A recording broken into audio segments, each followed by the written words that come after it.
Welcome to prime pages. నేను మీ చంద్రశేఖర్ కండవల్లి. అప్పట్లో బాలీవుడ్ సినిమాలకు ఒక ప్రత్యేకత ఉండేది.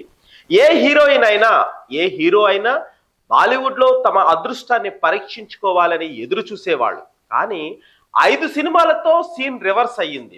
ఇప్పుడు ఉత్తరాంధ్రను దక్షిణ వాళ్ళు కూడా తెలుగు సినిమాలో నటించాలని ఊవిర్రులూడుతున్నారు.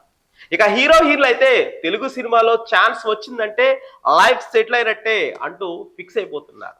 ఒకవైపు తమిళ మలయాళీలు కూడా తెలుగు సినిమాలపై జోకులు పేల్చేసేవాళ్ళు. ఒక రాజమౌళి సేద్యంతో నవ్విన నాపచ్చెను పండింది. టెక్నీషియన్ నుంచి ఆర్టిస్టుల వరకు ప్రతి ఒక్కరూ తెలుగు సినిమాలో ఛాన్స్ దక్కపోతుందా అని ఎదురు చూస్తున్నారు. తెలుగు సినిమా ఎందుకు ఇంత ప్రాచుర్యం పొందింది అంటే తెలుగు సినిమాలో ఎమోషన్స్ ఎక్కువగా ఉంటాయి. ప్రస్తుత కాలంలో కుటుంబంలో సైతం అది లోపిస్తుంది. మర్చిపోతున్న ఎమోషన్స్ ను బయటకు తీసుకునేందుకే తెలుగు సినిమాకు ఇంత ఆదరణ అని ఒకవైపు చెబుతుంటే, మరొక వైపు మాత్రం తెలుగు నిర్మాతల దగ్గర డబ్బు చాలా ఉంది, అంత డబ్బు ఇన్వెస్ట్ చేస్తే ఎవరైనా తీస్తారు అంటూ కొంతమంది వేషాలకు పోతున్నారు.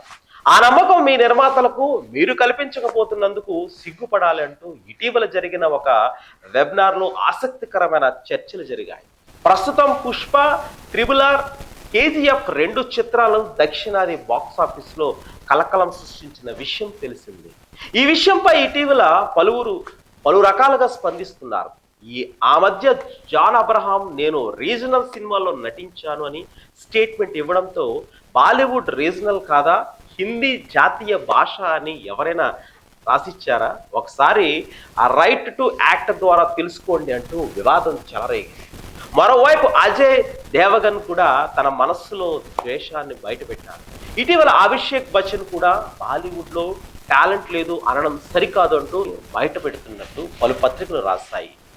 కాగా దక్షిణాది సినిమాలను చూసి బాలీవుడ్ వెన్నులో వణుకు పుడుతుందని జాతీయ అవార్డు గ్రహీత మనోజ్ బాజ్పాయ్ వ్యాఖ్యలను పుండు మీద కారం చల్లినట్లయింది. వరుసగా తెలుగు సినిమాలో నార్త్ ఇండియా బాక్సాఫీస్ ను షేక్ చేస్తున్న నేపథ్యంలో దక్షిణాది సినిమాలను ప్రశంసిస్తుంది. బాలీవుడ్ దర్శకులకు చురుకలు అంటించారు. రాబోయే కాలంలో పెద్ది, స్పిరిట్, దేవరా 2, అల్లు అర్జున్ అట్లీస్ట్ సినిమాలు త్వరలోనే బాలీవుడ్ సీన్స్ ను టచ్ చేస్తున్నాయి. ఈ చిత్రాలు కూడా విజయం సాధిస్తే పరిస్థితి ఏంటో. ప్రస్తుతం బాలీవుడ్ లో ఉన్న హీరోలకే దిక్కు లేకుంటే ఇప్పుడు దక్షిణాది హీరోలు కూడా ఇక్కడికి వచ్చి బాక్సాఫీస్ కలెక్ట్ షేర్లు చేసుకుంటే మాకేం వాల్యూ ఉంటుందని కొందరు యువ హీరోలు తమ ఆక్రోశం వెళ్లబిచ్చినట్టు తెలుస్తోంది. ఇది ఇలాగే కొనసాగితే ఉత్తరాది దక్షిణాది మధ్య అంతరంగం పెరిగేలా ఉంది అంటూ విశ్లేషకులు విశ్లేషిస్తున్నారు.